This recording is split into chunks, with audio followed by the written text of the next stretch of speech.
اللہ تبارک و تعالیٰ کی سنت یہ ہے کہ جب بندے کو دیکھتے ہیں کہ یہ قدم بڑھایا اس نے کہ نہیں بڑھایا، اگر کوئی قدم بڑھایا اس نے اور پھر مانگا اللہ تعالیٰ سے تو اللہ تبارک و تعالیٰ ضرور عطا فرماتے ہیں. لیکن قدم تو بڑھائے نہیں آدمی، جتنا انسان کی استطاعت میں ہے وہ کام تو کرے نہیں اور مانگے جائے اللہ تعالیٰ سے، یا اللہ تو غیب سے دے دے، غیب سے دے دے. ارے قدم بڑھاؤ اور پھر اللہ تعالیٰ سے مانگو تو پھر اللہ تبارک و تعالیٰ اپنی رحمت سے عطا فرمائے. یہ ہے معنی اس حدیث کے کہ جو شخص کسی کا دیندار ہو گیا ہو اور دل میں اس کا ارادہ ہو، ارادہ ظاہر ہوتا ہے عمل سے کہ تھوڑا ہو لیکن وہ ادا کرنے کی فکر کر رہا ہے، تو پھر اللہ تبارک و تعالیٰ اس کی طرف سے ادا کرا دیتے ہیں.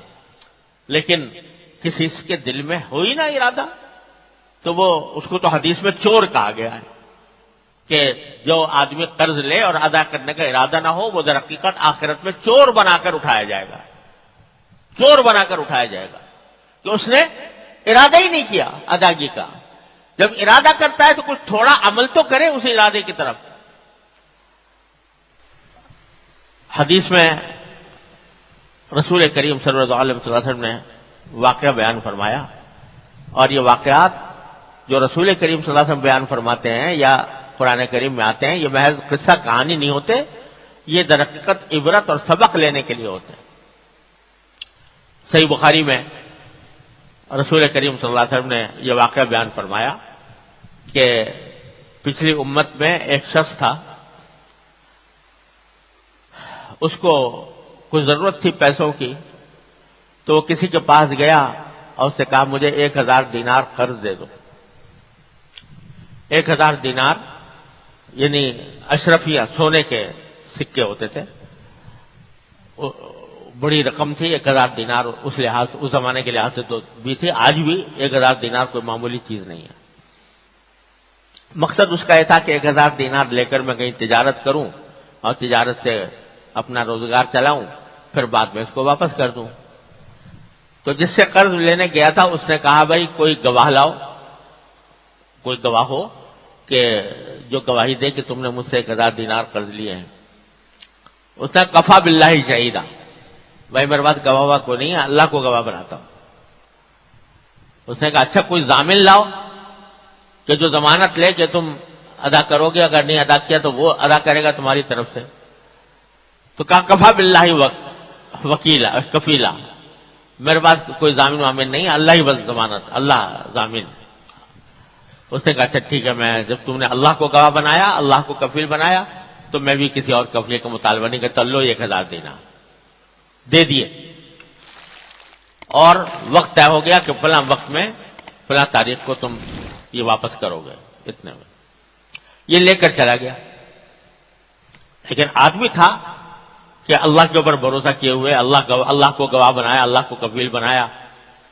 چلا گیا اور سمندر سے کشتی میں بیٹھ کے کسی دوسری جگہ چلا گیا اور وہاں جا کر شاید تجارت کی ہوگی، کچھ کمایا ہوگا. جب قرضے کی واپسی کا وقت آیا تو اس نے سوچا کہ میں نے وعدہ کیا اور میں نے اللہ کو گواہ بنایا تھا، اللہ کو ضامن بنایا تھا، تو لاؤ اب میں واپس کروں. اب واپس جانے کے لیے کشتی کی ضرورت تھی. اب جب پہنچا وہاں پر جہاں سے کشتیاں ملتی ہیں تو کشتی نہیں ملتی کوئی، وہ کشتی جو اس کو وہاں تک پہنچا دے. اب بڑا پریشان ہوا کہ میں نے تو اللہ کی گواہی پر، اللہ کی کفالت پر اس سے قرض مانگا تھا، اور اب وقت آ گیا ہے اور میں ادا نہیں کر سکوں گا تو کتنی بری بات ہوگی. آخر کیا کیا اس نے کہ اپنا سا کام تو میں کر لوں، باقی اللہ کے حوالے. اس نے یہ کیا کہ ایک کھجور کا ایک شہتیر لے کر اس کو کھودا اور 1000 دینار کھود کر اس میں رکھ دیے، کسی تھیلی والی میں کر کے رکھے ہوں گے، اور پھر دونوں طرف سے ڈاک لگا دی اس کے کہ کہیں سے وہ نکلنے نہ پائیں. اور یہ شہتیر لے جا کر سمندر کے کنارے سمندر کے پاس پہنچا اور جا کر اللہ تعالیٰ سے دعا کی کہ اللہ میں نے فلاں شخص سے قرضہ لیا تھا 1000 دینار، اور اس نے گواہ مانگا تھا، میں نے آپ کو گواہ بنایا، اس نے ضامن مانگا تھا، آپ کو ضامن بنایا، تو اب میرا وقت آ گیا ہے، میں تلاش کر رہا ہوں، کوئی کشتی ملتی نہیں ہے کہ وہاں پر لے جا کر اس کو میں دے سکوں، اب میں یہ آپ کے حوالے کرتا ہوں، یہ شتیر میں اس میں سمندر میں ڈال کر آپ کے حوالے کرتا ہوں، کسی طرح اس تک پہنچا دیجیے۔ تو شتیر اسے ڈال دیا سمندر میں۔ اب جس شخص نے قرض دیا تھا 1000 دینار، وہ کسی وقت ایسے ہی سیر ویر کرتا ہوا سمندر کے کنارے پہنچا تو وہاں دیکھا کہ ایک شتیر بہتا ہوا آ رہا ہے، تو اس نے سوچا کہ یہ لکڑی ہے تو اپنے گھر میں یہ کام آئے گی ایندھن کے طور پر، تو وہ شتیر اس نے اٹھا لیا اور اٹھا کر اپنے گھر لایا۔ اس شتیر کو کھولا، جو سوچا ہوگا کہ اس کو ایندھن کے طور پر استعمال کروں گا، دیکھا تو اس پہ ڈانٹ واٹ لگی ہوئی تھی، اس کو کھولا، اندر سے ہاتھ ڈال کے دیکھا تو اس میں 1000 دینار رکھے ہوئے تھے، وہ اس کو مل گئے۔ ادھر کچھ دن کے بعد اس کو سواری مل گئی، دوسرے جزیرے میں جو تھا مقروض، اس کو سواری مل گئی، وہ سواری میں بیٹھ کر واپس آیا اور آ کر 1000 دینار لے کر اس کے گھر پہنچا اور کہا کہ بھائی میں نے تم سے 1000 دینار لیے تھے، تم نے مجھے بھروسہ کیا اللہ پر، اللہ کی ضمانت پر، تو میں یہ 1000 دینار تو میں وقت پر لا نہیں سکا، اس واسطے کہ وہ کشتی مجھے ملی نہیں تھی، لہذا 1000 دینار یہ میں اب دینے آیا ہوں آپ کو۔ اس نے کہا تمہارا 1000 دینار کا قرضہ تو اللہ نے ادا کر دیا۔ اس نے کیا ہوا کہ اس طرح میں نے شتیر کے اندر سے مجھے 1000 دینار مل گئے ہیں۔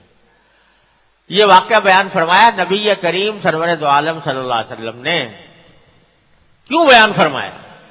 ہمیں آپ کو اس طرف متوجہ کرنے کے لیے کہ جب کوئی شخص اخلاص کے ساتھ، خلوص کے ساتھ اللہ تعالیٰ پر بھروسہ کر کے اپنے ذمہ داری کو ادا کرنا چاہتا ہے اور پھر اللہ سے مانگتا ہے تو اللہ تبارک و تعالیٰ اپنے فضل و کرم سے اس کا کام بنا دیتے ہیں، اس کا قرضہ بھی ادا کروا دیتے ہیں، اس کی دینداری بھی پوری کرا دیتے ہیں۔ لیکن شرط کیا ہے کہ اپنا سا کام کر لو، تھوڑا سا کام کر لو جو تمہارے بس میں ہے، اتنا کر گزرو، اس کے بعد مانگو اللہ میاں سے۔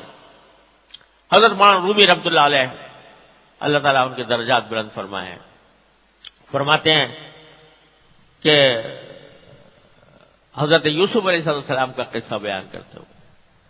حضرت یوسف علیہ السلام کو جب زلیخا نے گناہ کی دعوت دی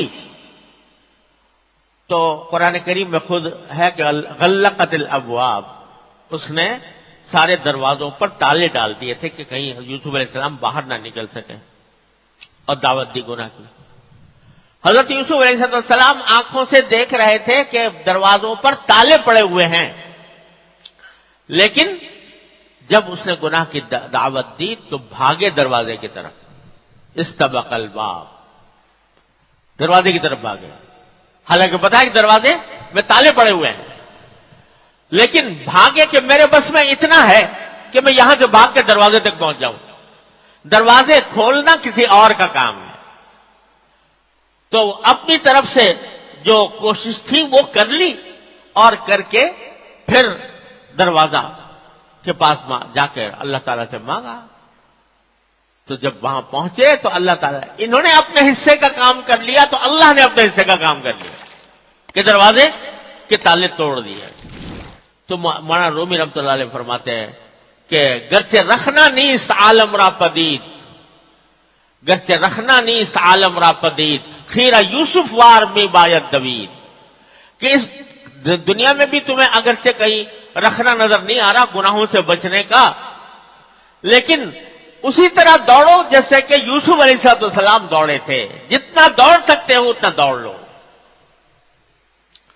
تو اللہ تبارک و تعالیٰ کی سنت یہ ہے، بندہ جب قدم بڑھاتا ہے، بڑھا کر مانگتا ہے، اپنے حصے کا کام کر کے مانگتا ہے، تو وہ مولا نا امید نہیں کرتا، وہ مایوس نہیں کرتا۔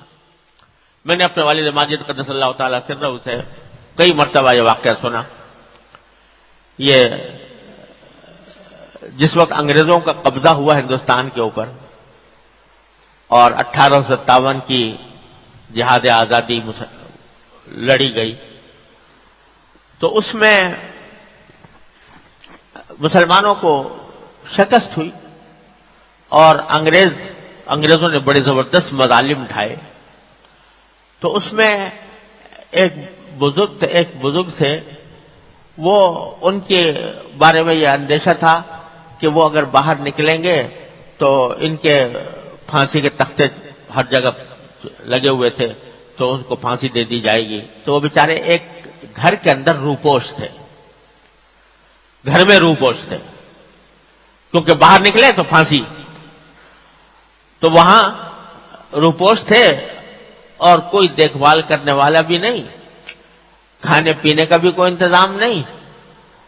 تو اسی میں فاقے ہو گئے، یہاں تک کہ پیاس کی شدت میں برا حال اور پانی کا ایک قطرہ بھی موجود نہیں. یہاں تک کہ یہ نوبت آ گئی کہ حرکت کرنا مشکل ہو گیا پیاس کی وجہ سے. تو یہ بظاہر ایسا لگ رہا تھا کہ بس اب آخری وقت ہے، موت آ جائے گی. لیکن انہوں نے یہ کام کیا کہ ویسے تو اٹھ کر چلنے کی تاب نہیں تھی، طاقت نہیں تھی کمزوری کی وجہ سے. انہوں نے اتنا کام کیا کہ پیالہ ایک قریب تھا وہ ہاتھ میں لیا اور پیالے کو ذرا سا کھسکا کر تھوڑا تھوڑا آگے بڑھا کر صحن تک لے آئے. اور جب صحن تک لے آئے تو اللہ تعالی سے دعا کی، یا اللہ میرے بس میں اتنا تھا کہ میں یہ پیالہ اٹھا کر کھسکا کر کس کو صحن تک لے آؤں، باقی اس پیالے کو پانی سے بھرنا یہ آپ کا کام. یہ دعا کرتے ہیں. اللہ تعالیٰ کا کرنا ایسا ہوا، تھوڑی دیر کے بعد بادل آئے، بارش برسی، پیالہ بھر گیا اور اللہ تعالیٰ نے پیاس سے نجات عطا فرما دی. تو یہ سنت اللہ جل جلالہ کی ہے کہ بندہ اگر اپنے حصے کا کام کر لے، جتنا اس کی استطاعت میں ہے، جتنا اس کی طاقت میں ہے. دین کی طرف چلنے کا معاملہ بھی یہی ہے کہ جب آدمی جتنا اس کے بس میں ہے اتنا کر گزرے اور پھر مانگے اللہ سے. الذین جاہدوا فینا لنہدینہم سبلنا، جو ہمارے راستے میں کوشش کرتے ہیں ہم ضرور بالضرور ان کے اپنے راستوں کی ہدایت ضرور دیں گے. اللہ تعالیٰ فرماتے ہیں اپنے راستوں کی ہدایت کیا دیں گے. حضرت نے ترجمہ فرمایا کہ جو لوگ ہمارے راستے میں جنہوں نے کوشش کی ہم ضرور بالضرور ان کو اٹھا کر اپنے راستوں پر لے جائیں گے، اٹھا کر لے جائیں گے. لَنَهْدِيَنَّهُمْ سُبُلَنَا. تو اللہ تبارک و تعالیٰ کی سنت یہ ہے، اپنی طرف سے کوشش میں کوتاہی نہ ہو، پھر اللہ تبارک و تعالیٰ سے مانگے. تو یہ اللہ تبارک و تعالیٰ کی سنت ہے کہ ادا بنا. تو جو آدمی قرض مقروض بنا، دل میں نیت پوری ہے کہ میں ادا کروں گا اور جتنا ادا کر سکتا ہے اس کا تھوڑا تھوڑا انتظام بھی کرنا شروع کر دیا، تو اللہ تبارک و تعالیٰ اس کو انشاءاللہ محروم نہیں ہوگا. رسول کریم صلی اللہ علیہ وسلم نے فرمایا کہ اللہ تعالیٰ اس کی طرف سے اس کو اس کے ارادے میں اس کو کامیاب فرمائیں. بعض روایتوں میں تو اس میں یہ بھی آیا ہے کہ دنیا ہی میں کامیاب فرماتے، اور بعض روایتوں میں مطلق ہے کہ بہرحال یہاں ادائیگی ہوگی، اور اگر فرض کرو نہ ہو سکی تو اللہ تعالیٰ آخرت میں اس کی معافی کا انتظام فرما دیں گے.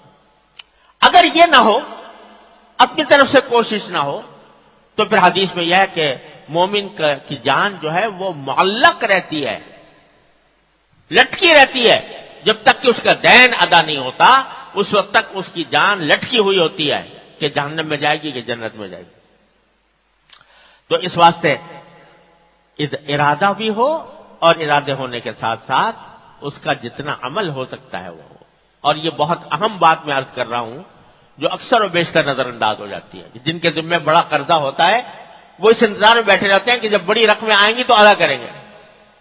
ارے 5 روپے بھی اگر تم نے کسی طرح بچا لیے اور اس کو ادا کرنے کے لیے تم نے رکھ دیا تو پتہ چلا کہ ہاں واقعی ارادہ ہے تمہارا، اور اسی طرح قطرہ قطرہ کر کے دریا ہو جاتا ہے۔ لیکن اگر یہ بھی نہیں کر رہے تو اس کا مطلب فکر ہی حقیقت میں نہیں ہے، ارادہ ہی نہیں ہے۔ ارادہ ہوتا تو یہ کام کرتے۔ اللہ، میری ایک مرحوم بہن تھی، اللہ تعالیٰ ان کے درجات بلند فرمائے، بیچاری معاشی اعتبار سے ان کی شادی ہو گئی تھی، معاشی حالات اچھے نہیں تھے، تو ایک مرتبہ حضرت والد صاحب رحمۃ اللہ علیہ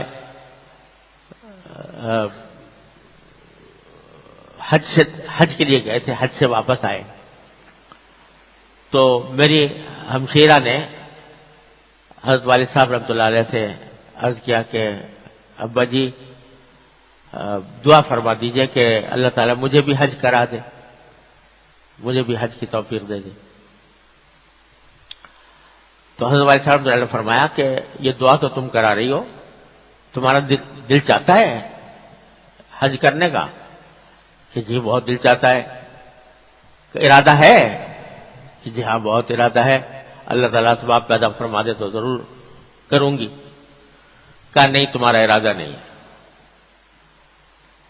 تمہاری خواہش نہیں ہے۔ نہیں ابا جی میں تو اتنی خواہش ہے، میں تو اتنا کرتی ہوں، دعا بھی مانگتی ہوں۔ کہا کہ کوئی تم نے پیسہ جمع کرنے کی کوشش کی اس کے لیے، حج کے لیے؟ کہ ابا جی وہ تو بچتا ہی نہیں ہے کچھ، تو کہاں سے رکھوں؟ کہا ایک پیسہ نہیں بچا سکتی، ایک پیسہ ایک آنا نہیں بچا سکتی کہ حج کے لیے بچا سکو؟ کہا ایک تو بچا سکتے، ایک آنے میں کہاں حج ہوگا؟ کہا کہ جمع تو کرو، ایک تھیلی بناؤ اور اس کے اندر جتنا بچا سکتی ہو، ایک پیسہ ایک آنا ایک روپیہ وہ اس میں ڈالتے رہو۔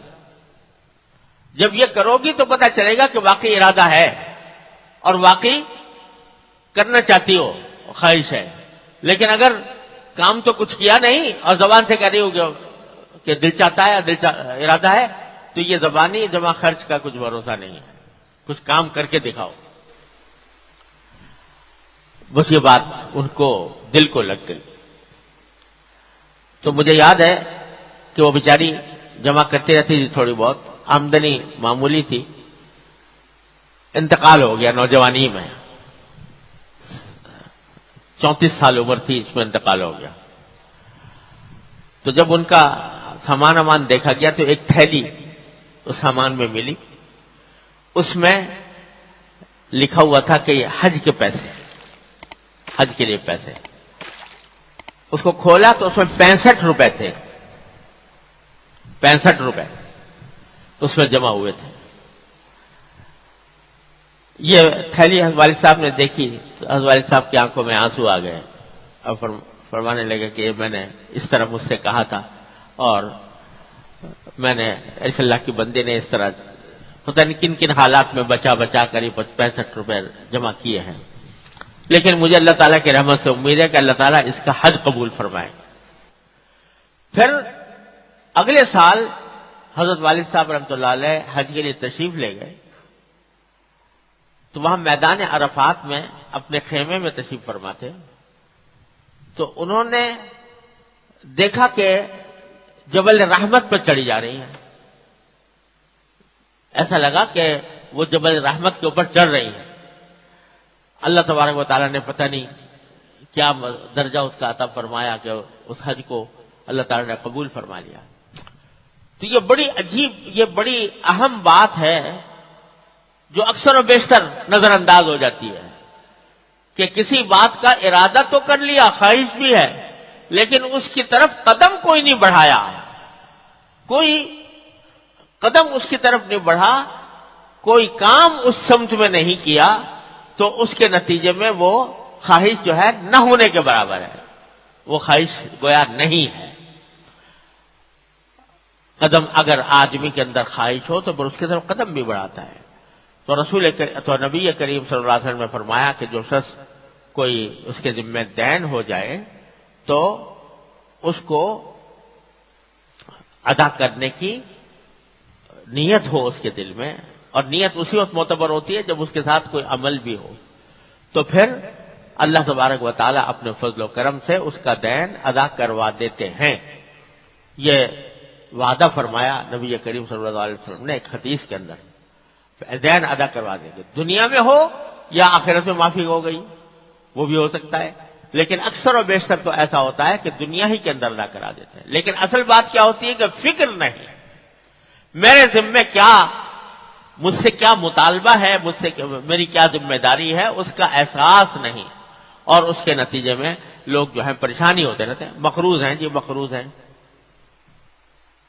مقروض ہے، کوئی دعا بتا دو، کوئی وظیفہ بتا دو، تو دعائیں وظیفے بھی ہیں کہ آدمی کوئی اگر مقروض ہے تو یا باسطو 72 مرتبہ پڑھ کے دعا کرے اللہ تبارک و تعالیٰ سے، یا وہابو پڑھ کر دعا کرے، اللہ تعالیٰ عام طور سے ادا کرے۔ لیکن یہ سب اس وقت ہے جبکہ اپنی سی کوشش جو انسان کے بس میں ہے وہ کر گزرے، تبھی اللہ تبارک و تعالیٰ کی طرف سے مدد آتی ہے۔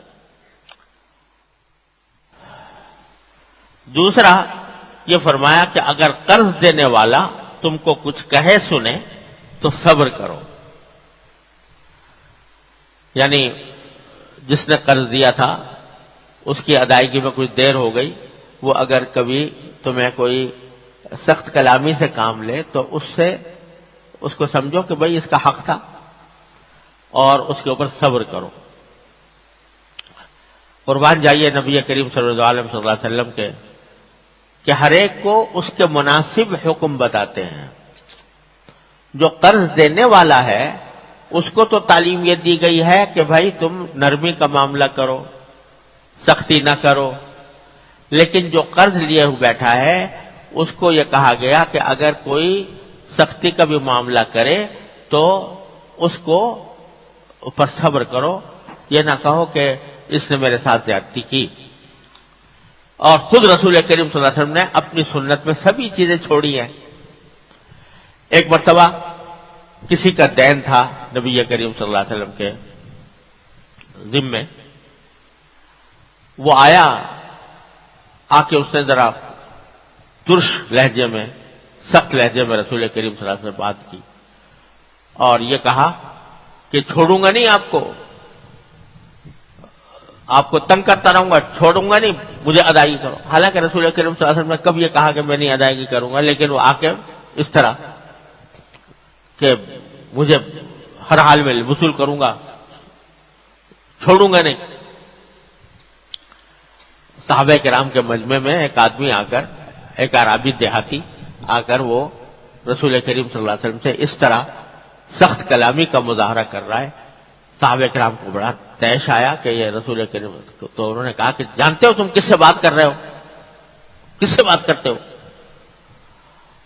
تو رسول کریم صلی اللہ علیہ وسلم نے فرمایا کہ اللہ کے بندو، صحابہ کرام سے خطاب کر کے فرمایا، اللہ کے بندو تمہیں چاہیے تھا کہ اس صاحب حق کی حمایت کرتے، حق تو اس کا تھا، مجھے ادا کرنا ہے تو اس کی حمایت کرتے، اور تم الٹا اس کے اوپر کر رہا ہو، اس کو حق حاصل ہے، ان لصاحب الحق مقالا، جو صاحب حق ہوتا ہے اس کو کچھ کہنے کا بھی حق ہوتا ہے۔ تو صحابہ کرام کو الٹا سمجھایا کہ آپ کو اس کے اوپر برا نہیں ماننا چاہیے کیونکہ یہ صاحب حق ہے۔ اور پھر آپ نے فرمایا کہ بھائی تم صحیح کہتے ہو، میں ابھی اتفاق سے اس وقت رسول کریم صلی اللہ علیہ وسلم کے پاس خود انتظام نہیں تھا اس کے دین کو ادا کرنے کا، تو آپ نے ایک اور خاتون کے پاس پیغام بھیجا اور ان سے کہا کہ آپ کے پاس اگر کچھ کھجوریں ہوں تو اتنی کھجوریں بھیج دو، میں اس کے ذریعے کا دین چکا دوں، پھر انشاءاللہ عنقریب میں آپ کو اس کی ادائیگی کر دوں گا۔ لے کر اس کو ادا کرایا، لیکن اس سے جو تلخ کلامی کی تھی اس پر نہ صرف یہ کہ صبر کیا بلکہ دوسروں کو بھی تعلیم دی کہ صاحب حق کو کچھ کہنے سننے کا حق حاصل ہوتا ہے، تمہیں اس کے مخالفت نہیں کرنی چاہیے تھی، تمہیں اس کی حمایت کرنی چاہیے تھی۔ یہ ہے تعلیم جو رسول کریم، یہ جملہ جو حضرت والا نے پھر دوبارہ پڑھ لیتا ہوں فرمایا کہ حتی الامکان کسی کے قرضدار مت بنو، اور اگر بضرورت قرضدار ہونا پڑے تو ادا کی فکر رکھو، بے پرواہ مت بن جاؤ، اور اگر قرض دینے والا تم کو کچھ کہے سنے تو صبر کرو، کیونکہ اس کو کہنے کا حق حاصل ہے۔ یہی ساری جو چند جملے جو حضور نے فرمائے، یہ سارے احادیث جو میں نے آپ کو سنائی، ان سے یہی باتیں ساری مستنبط ہوتی ہے۔ اللہ تبارک و تعالیٰ اپنے فضل و کرم سے، اپنے رحمت سے ہمیں اس کی صحیح فہم بھی عطا فرمائے، عمل کی توفیق بھی عطا فرمائے، اور اصل بات یہ ہے کہ قدم بڑھا کر مانگو اللہ تعالیٰ سے ہر معاملے میں، جو بھی ہو قدم بڑھا کر جتنا ہو سکتا ہو، جتنا اپنے بس میں ہو وہ کر کے پھر مانگتے رہو اللہ تعالیٰ سے۔ اپنے حصے کا کام جتنا کر سکتے ہو کرو، اور پھر اللہ سے مانگو۔ یہ نسخہ اکسیر ہے اصلاح کے لیے بھی۔ اللہ تبارک و تعالیٰ اپنے رحمت سے ہم سب کو عمل کی توفیق عطا فرمائے۔ اللهم صل على سيدنا مولانا محمد وعلى ال سيدنا مولانا محمد كما صليت على ابراهيم وعلى ال ابراهيم انك حميد مجيد۔ ربنا ظلمنا انفسنا وان لم تغفر لنا وترحمنا لنكونن من الخاسرين۔ ربنا آتنا في الدنيا حسنة وفي الآخرة حسنة وقنا عذاب النار۔ ربنا اغفر لنا ذنوبنا وإسرافنا في أمرنا وثبت أقدامنا وانصرنا على القوم الكافرين۔ ربنا هب لنا من أزواجنا وذرياتنا قرة أعين واجعلنا للمتقين إماما۔ یا ارحم الراحمین، اپنے فضل و کرم، اپنی رحمت سے ہمارے تمام گناہوں کو معاف فرما۔ یا اللہ ہمارے تمام چھوٹے بڑے، اگلے پچھلے، خفیہ علانیہ، ہر طرح کے گناہوں کو اپنے فضل و کرم سے معاف فرما۔ یا اللہ ہمارے اعمال و اخلاق کی اصلاح فرما۔ یا اللہ ہمیں سیدھے راستے پر چلنے کی توفیق عطا فرما۔ یا اللہ دین کی صحیح سمجھ عطا فرما، اس پر عمل کی توفیق عطا فرما، اس پر استقامت عطا فرما۔ یا اللہ تمام حاضرین اور حاضرات کو ان کے تمام جائز مقاصد میں اپنے فضل و کرم سے کامیابی عطا فرما۔ یا اللہ ہم میں جو لوگ بیمار ہیں انہیں شفائے کامل و عاجل عطا فرما۔ یا اللہ جو تنگ دست ہیں ان کی تنگ دستی کو دور فرما، جو مقروض ہیں ان کے قرضوں کی آسانی کے ساتھ یا اللہ ادائیگی کا انتظام فرما۔ یا اللہ ہر طرح کے شر سے، فتنے سے، معصیتوں سے، منکرات سے ہمارے گھر والوں، متعلقین، احباب سب کی حفاظت فرما۔ یا اللہ پاکستان کی حفاظت فرما، ہمارے ملک میں امن و امان قائم فرما، یہاں سے بے دینی کو دور فرما دے۔ یا اللہ یہاں سے دہشت گردی کو، بد امنی کو دور فرما دے۔ یا اللہ اپنے رحمت سے، اپنے فضل و کرم سے یہاں پر عریانی اور فحاشی کو دور فرما دے۔ یا اللہ اپنے رحمت سے صحیح معنی میں اسلامی مملکت بنانے کی توفیق عطا فرما۔ اللهم انا نسألك من خير ما سألك منه عبدك ونبيك سيدنا محمد صلى الله عليه وسلم، ونعوذ بك من شر ما استعاذك منه عبدك ونبيك۔